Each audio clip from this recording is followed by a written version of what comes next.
3, 2, 1. What's going on, everybody? This is the Undefeated by Choice podcast, brought to you by Stillfist. This is my second interview of the day, so if I start losing my voice and I start not talking, it's because I'm tired. But I have to get this interview in. This is the last interview I've been trying to get. It is your co-main event title bout contender, Shannon Sinn. Shannon, welcome to the show. Thanks for having me. So we have a problem right off the bat. I'm obsessed with nicknames, and I can't find a nickname on you anywhere. What's the deal? I do not have one. I figured my last name is Sinn. So okay. That's good enough. It's good, but I need a nickname. I like a good origin story of a nickname. I haven't had one.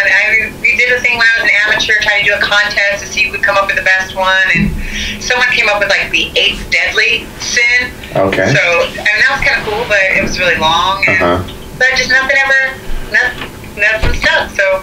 Yeah, I know that's it's tough, and people have to come up with it for you. And the contest, I think you need to redo the contest and come up with some other ones. I could probably throw that out there. I've got a few I want to throw at you. I know some people have some names for me. I've got a few. Yeah, the ones that you can say in front of the children. I've got a few I want to throw at you. What you got? First one is Shannon Smiling Sinn. Smiling? Because you're always you got a big smile. I see him in a lot of your pictures. You got a big smile. You look like you're happy doing what you're doing. Loving it. Okay, you don't have to pick any of these. But there was like, what's his name in the UFC? The Smiling Sam Alvey. Yeah, so that's his. But it's gonna be tough. It's gonna be tough to find one that other people don't have. I know. That's gonna be difficult. The other one again has to do with teeth. I don't know why, but Sabretooth, Shannon Sabretooth Sinn. Okay. If you're a fan of comics like I am, Sabretooth's pretty badass. Like he's pretty cool. Like he's the only one who really gives Wolverine a run for his money. So just something to think about. Okay. And then Shannon the Shining Sinn. The Shining. Okay, so that one could go either way. It's like the Shining's like bright and everything's nice, but then also the movie is terrifying. Yeah. Love that. So it's scary. Yeah, I like the scary part of it. Okay. You think about it. Next fight card, you let us know what you want your nickname to be, because I want you to have one. And then if I gave it to you, that's huge. That's a feather in my cap. Yeah, sure. So I keep forgetting to ask every one of the fighters, and so you're gonna be the first one that I ask about this. So you got a very unique question. But the thing is this whole thing, the whole reason I do this is to promote you guys and to let your fans know more about you. When most people think of fighters, they just think these tough people who train all day, and which is reality. What you are, you're tough and you train all day. But what are like your weird like hobbies, or like your weird you're shaking your head? You don't like this question. I get made fun of all the time in my gym. Oh yes, let's hear it. So, I just recently, with probably the last 4 months, picked up and taught myself to crochet. Oh, so yeah. I like crochet between classes. I make tons of beanies and. Is everyone getting beanies? Yeah, everyone's getting beanies. And so in between classes, if I have time, it's in my bag. I just pull it out, start crocheting away. Really? I'm on Pinterest looking for new ideas. So that's my weirdest one. Like, people come in, they're like, this is not right. This is not what I expected. Yeah, I didn't expect to come in and get some mittens today. I will be in like sports bras and training. What is it about crocheting? A lot of people are into it. What is it? So I felt like it was just the new year. I wanted to find things that I just teach myself some stuff new. So this was something I just picked up, but it's really relaxing. Like, I just sat there and relax and just kind of hang out, and then I have something to show for it afterwards. When you're when you're at your house doing it, you like got the grandma glasses on, you've got a knitted blanket over your lap as you're knitting.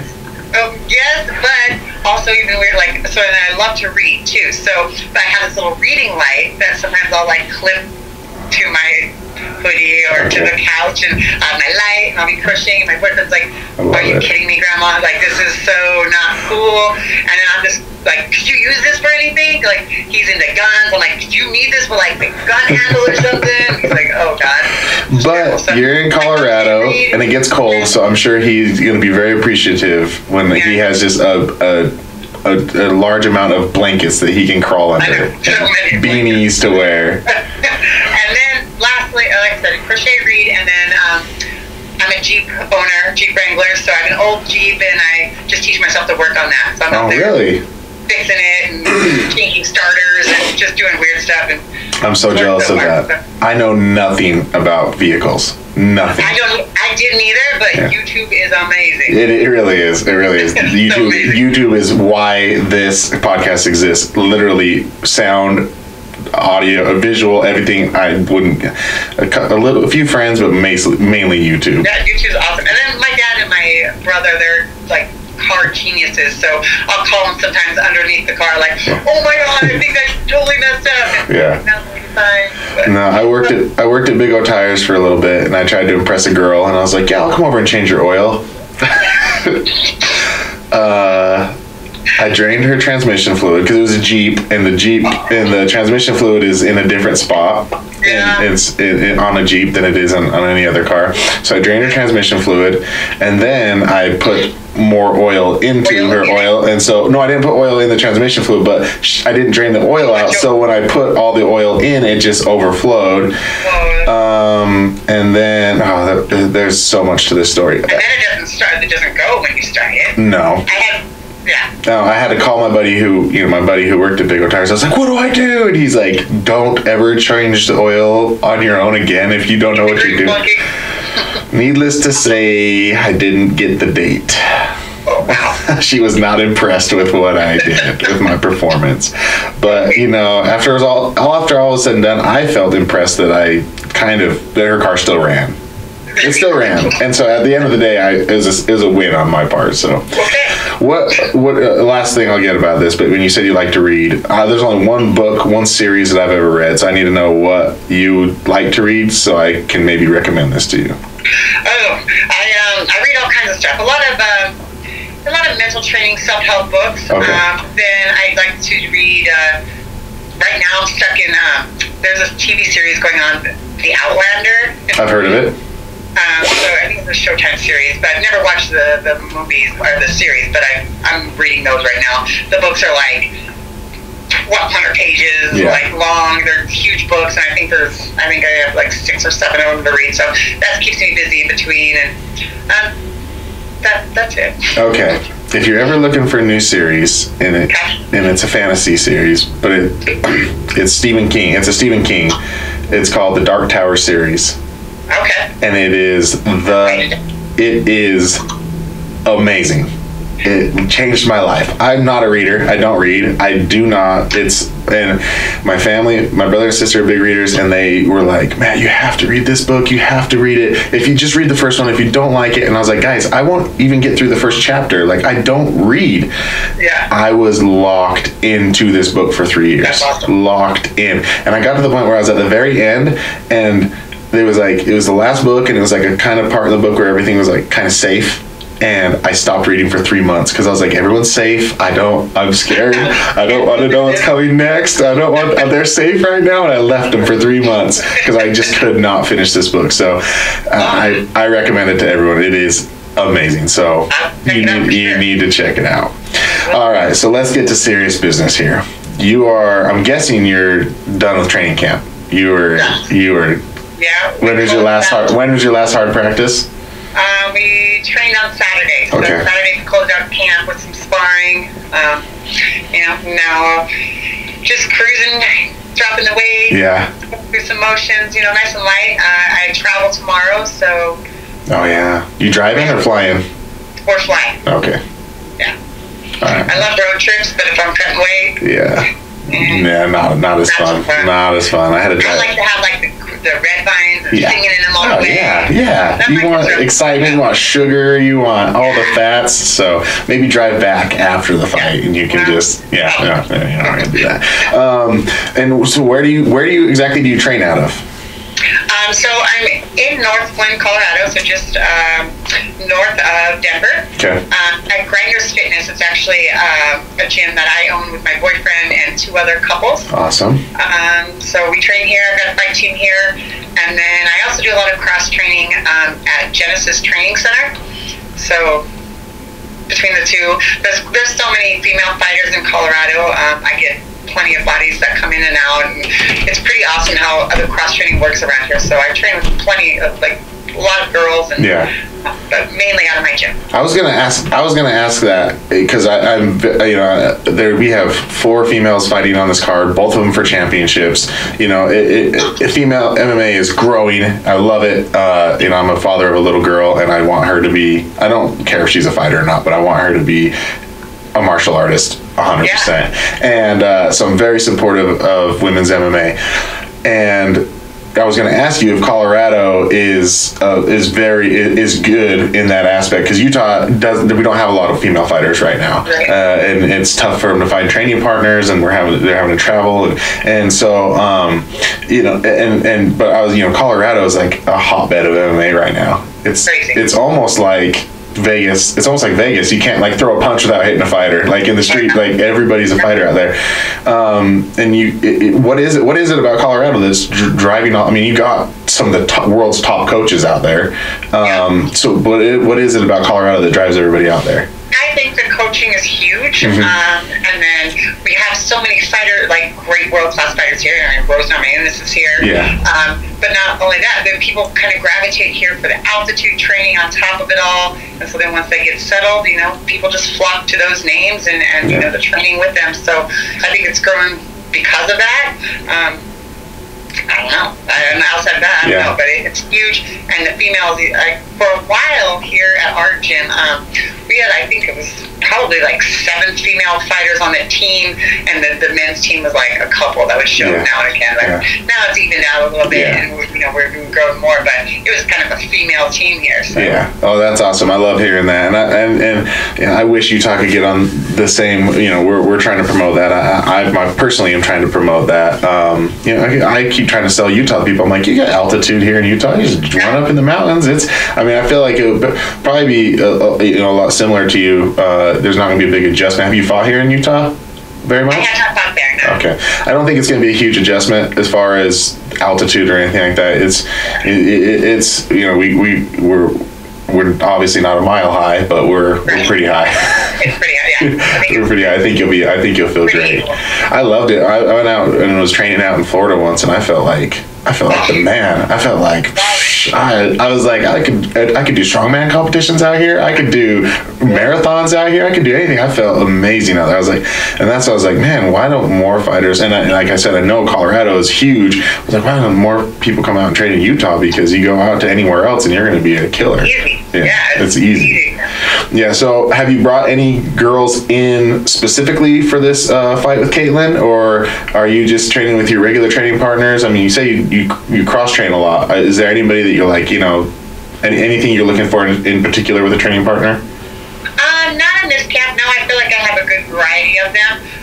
One partner, Taylor Sproul, she's one of our amateur girls, but she's a freaking monster, and she's gonna be something special.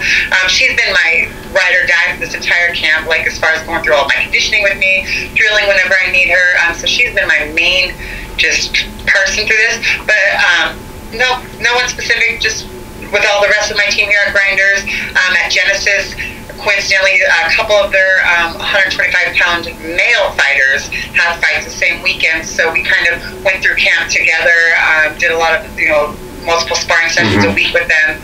So I've had some guys really give me a good push through this camp. So that's great. That's great to hear. How's the weight cut coming along? It's good. Yeah. Luckily, I'm getting older, but the weight cuts are getting easier for me. I think my body just knows, when it's fight camp, it's time to get off weight, it just adjusts.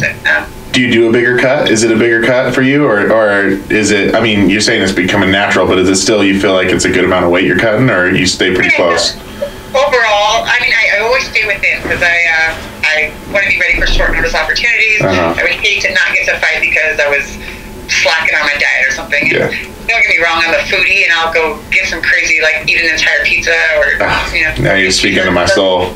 Pancakes, oh my God, I have pancake eating contests with my teammates all the time. Master. Well, you got a new contender. I'll try. I've won a pancake eating contest. Not to brag, but I've won. I used to be a big boy. I used to be a little overweight, so pancakes I could do that. Overall, from the start of my camp, I probably, it's a 24 pound cut. Okay. So it's not too crazy. Nothing crazy. Starting from camp now. That's not crazy. Yeah, I just try to stay right around there, float around 145, 147 pounds. So what's your big go-to for cutting the weight? Is it all diet? I mean, what's your big go-to? Oh, for sure. Once I pull out that nonsense stuff, I drop down quite a bit. I'm big on just, eating lean protein, vegetables. I'm never hungry. I eat the heck out of those. So it's, I'm just eat clean foods and, feed my body what it needs, and that does a lot of it. So how do you change your cardio when it comes to weight cutting? Does it stay the same? You always with your cardio? Yeah, I love cardio. I was competed in track and field in the past, so I love to run. I love just challenging myself, different cardio things. I swim. Well, I add swimming in a little bit more during my camps, just because it's a little bit of break on my body of everything else. So maybe a little bit more swimming during the camps, but outside of that, it's pretty much the same. Yeah, I was going to mention your cardio because I've noticed a lot of your fights have gone to decision, and that's a lot of fighting. And I was going to ask, how do you prepare for that? I mean, there's some fighters that can't go 2 rounds, and you were consistently going the distance in a lot of these fights with good amount of energy going into the last round. What is it that you think that you do different, or is it just, since your background is just something that's built into you to have those lungs to just go the distance? I think it's just staying on that cardio. Always being in shape, not just getting in shape for the fights, but always staying in shape. And the background a little bit. I mean, I competed in a track with the heptathlon, and it's a grueling 7 events. So just mentally, you had to stay strong through all 7 events. So I think that kind of helps carry over now to this, and just gritting through it. Yeah. I love to hear that you swimming. That is, to me, that is the key. You want to know my trick to swimming though? Wear a snorkel. I do. Yes. Yeah. My snorkel, it's got a little cap on top though, so it's like a restrictor. Yes, the water doesn't come in. That's the best. It's like 30% oxygen then. Oh, so it restricts. Oh, I thought you were saying the cap that keeps the water from coming in. Oh, I haven't done that. No, I've told people so many times, like, that is what is going to help you breathe better, because you're using all of your energy to swim, all of your muscles, your entire body to swim, and if you're gasping for air every time you lift your head up, that you learn to gasp for air in a fight. But if you're just breathing normal, then you're ahead of the game. That's why you got cardio. It was probably my last amateur fight that I introduced. Well, I didn't. My coach introduced swimming for me, and it was terrible. I thought I knew how to swim until I went to the swim coach, and he killed me, and I hated it. I was dreading that workout every time, but he taught me how to swim, got me the snorkel, and now I love it. I make all of our amateurs do it now too before fights. So it's money. It really is. I'm glad to hear you're doing it. I looked up one of your fights, and I was super impressed. And it was a shorter fight. So, but what I saw in it, I was really impressed with. It was I believe it was Heather Bassett when you fought her. You got a first round finish in the fight, but I was so impressed with your patience in that fight.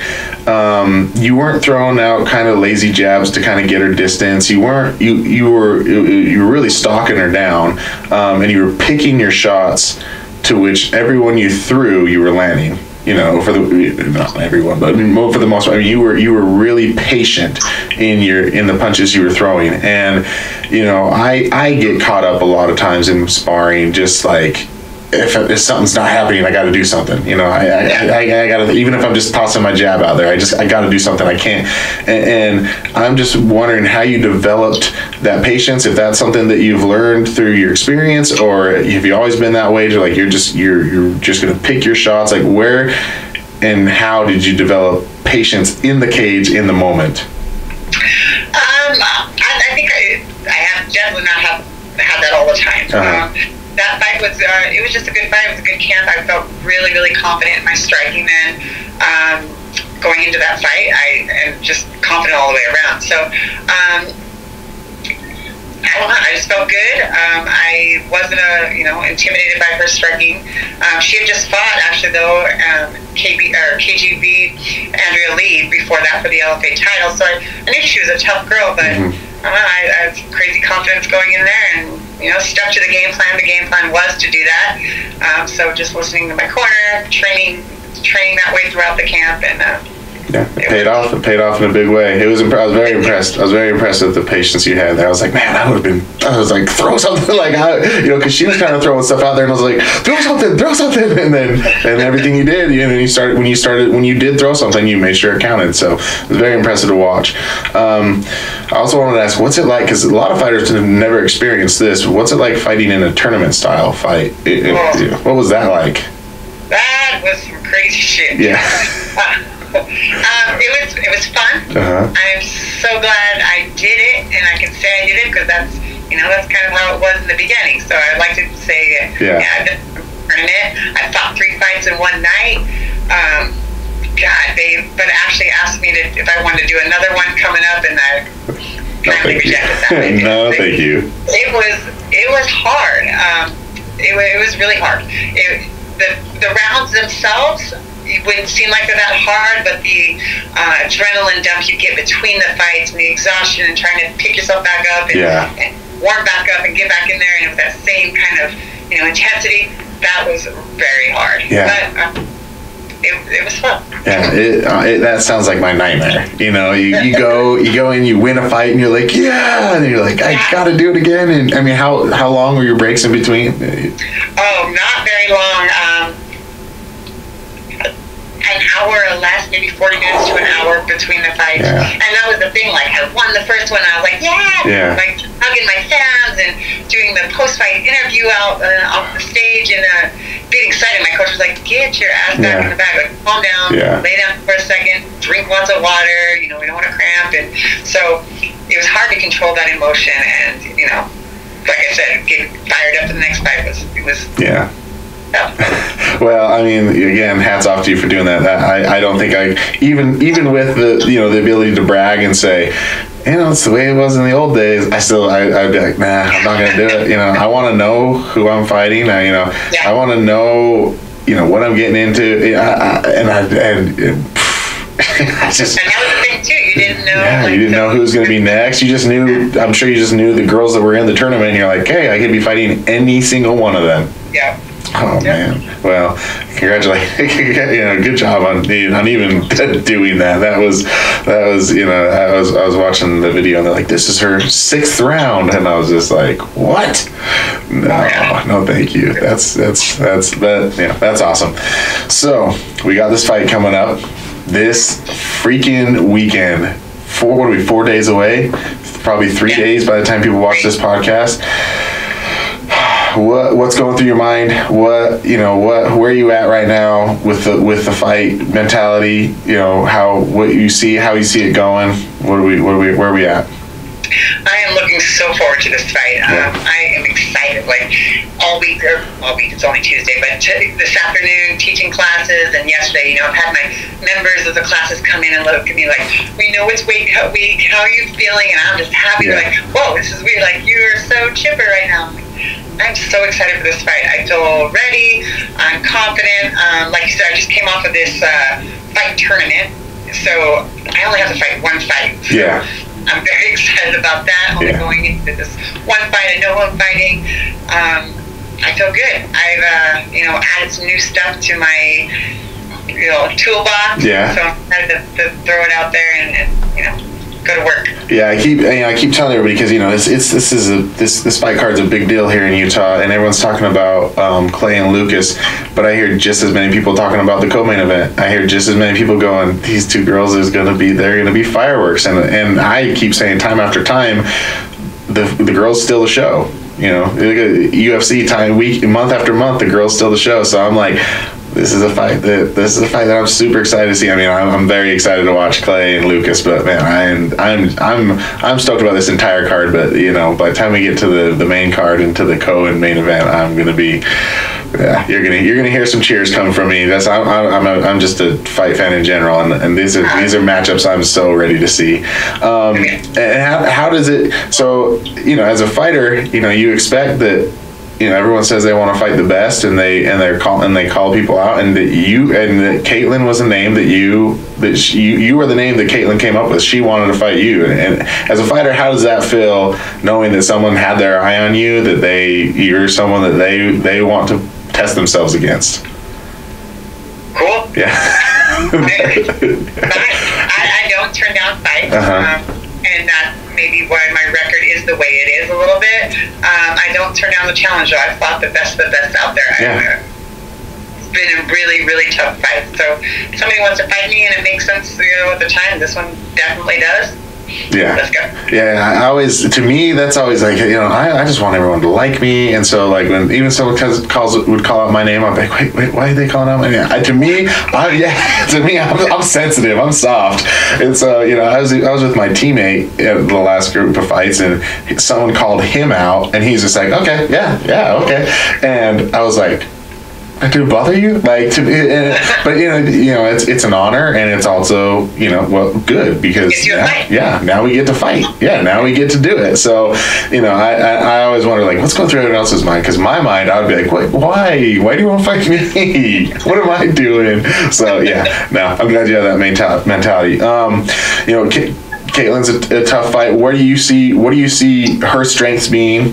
You know, what is it that you're planning for? Where does she pose the biggest threat in the fight, do you think?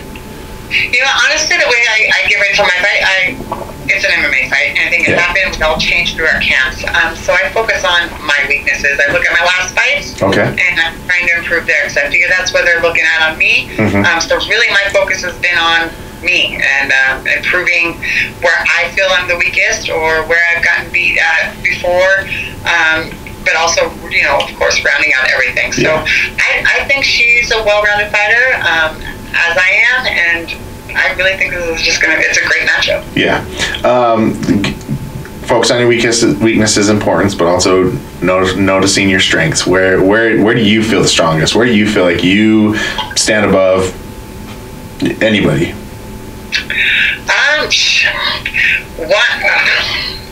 You know, I don't know. I really feel well-rounded right now. I feel really rounded out. That's almost better. That's better than saying, oh, I'm a striker, or anything, saying that I can go anywhere, I can do anything. I've improved everywhere. In these last two camps, everything has gotten better. Before, I would have said my ground is my best asset, but in my fights, you never see it in the ground, because I sometimes get a little bit stubborn and like to be a crowd pleaser and stay there and just want to trade and hear people get excited, and you know, it's not a popularity contest though, so I widened up a little bit, and I don't know, like, my ground is very good. Just people haven't seen it yet. Well, maybe we'll get to see it on Friday night. We'll see. I got some big tricks on the feet too. Yeah, so. I'm not gonna ask you what your game plan is, but I'm gonna ask you: do you go into a fight with an absolute game plan? A lot of fighters I've met just like, I have no game plan. Like, I'm just gonna go and do my thing and see where the fight takes me. Do you go in with the game plan, or you just see where the fight takes you? I see where the fight takes me. I don't want to be thrown off if the first thing doesn't work in my game plan, and I'm thinking in my head, I've got to find something else or go to plan B, you know. No, I'm in there just to fight. We'll see what happens. I'll feel it out as we go, and, you know, if I need to change the direction of the fight, then I know how to. I like it. I like the mentality. I keep asking everybody how they see themselves winning the fight, because I know everyone's a visualization, and I know everyone sees it, but no one will answer this question for me. So I'm not gonna ask you how you see yourself winning the fight. It's a question that we all ask, and I know there's an answer, but no one will answer. They're just like, oh, I can see. So as you see your hand being raised. I'll just say that. You see your hand being raised at the end of the night. How important is that visualization in your mental preparation for these fights? I see it all day long. So I've been, I believe in visualizing. I've been seeing my hand raised. I've been seeing that new belt on my wall. I visualize all the time. And, my goal is to go in there. I figure I have 5 chances to finish this fight. So I'm going in there looking for an opportunity to finish a fight. All right. And so when you get that belt put on your wall, now as Stillfist, we expect you to come back out and defend that belt. So do you have anybody on your radar, anybody who's next after this fight, what you're thinking, where you want to go, what you want to do? I mean, and I guess you can go fight for another organization, but we don't want you to. We want to keep you here. Right now, no, I don't have anyone on my radar in particular. I'm still contracted by LFA for another month and a half or so. So if something would come up with them real quick, then I would probably have to fight for them. But outside of that, I'd love to defend the belt. I'm looking to stay busy all the time. So yeah, I would, whoever. All right. Okay. All right. Whoever's ready, come on, step on up. Write your comments on this episode if you want to fight Shannon. Yeah, exactly. So have you watched any of these episodes of the podcast? You can say no. It's all right. They just barely started doing. But have you watched any of them? I've watched some clips. Okay. Have you seen the trash talking section? I did not. Okay, so yeah, so I'm not a big fan of trash talking, so I kind of make fun of it here on my show, because I just think all these fighters who are doing the trash talking, it's so it's manufactured, it's fake, they don't really have an issue with this person for the most part, and it's like someone's writing it for them. So I go the most absurd way of trash talking, and I found a insult generator online. And so it generates the insult for you, and I've had everybody do it, and everyone's played along. It's just fun. No one's getting offended by it. No feelings are getting hurt. But I give you the word, and then you say, on March 22nd, I will beat Kaytlin Neil because she is and then you fill in the blank with the trash talk. Okay. Are you up for this? Sure. Okay, let me give you the word. 3, 2, 1. My name is Shannon Sinn, and I'm going to beat Kaytlin Neil on March 22nd, plainly because she's a burger-squeezing butter humper. Yes! I love it. This is my favorite part of the show. I'm such a terrible trash talker, too. That's probably something I would be close to. That's why I do it. Because it's so close to what we would really say. Because if we just come up with something off the top of our head, it's going to be stupid, and it's not going to make any sense. And it's better than the scripted ones that, these fighters really think that they're really getting a good job. Yeah. So I appreciate you. What? When they really do, things happen like Masvidal last weekend. Getting pieced up That was beautiful. I loved that moment because someone needs to start doing it, because it's getting to the point where people are getting fights because of their mouths and not because they're fighting, and it just takes a few people to like George Masvidal said, serve him up a 3-piece with the soda pop. 3-piece of the soda pop to start getting back to, I actually have to win fights. And in all fairness, Leon Edwards is on a 7-fight win streak. He is a beast. He is a very good fighter. But don't talk, man. Don't talk. But maybe this is going to get him the fight with Masvidal. Who knows? But yes, I agree with you that it needs to stop. So, Shannon, thank you so much for doing this interview with us. I appreciate you taking your time out of your, winding down and you're, time to relax, and you're doing this podcast for us. I really do appreciate it. Good luck to you in everything you do. Thanks for coming to the show. Appreciate you. Thank you. All right, everybody, that was Shannon. Come out and watch the fights. This is the last interview of the podcast for this fight card. please come out and watch this card. You do not want to miss it. These guys and girls all are going to put on a freaking show for you. So you can find us on Instagram at Still Fist Fights. You can find us on Facebook at Still Fist Fight Night. And you can find this show here on YouTube at Undefeated by Choice. You can find us on iTunes at Undefeated by Choice. Please like, subscribe, and share. Let's get the word out there. We got a lot of local fighters here that are killing it, that are going to go places. Everybody, be good to yourself. Be good to each other. I love you.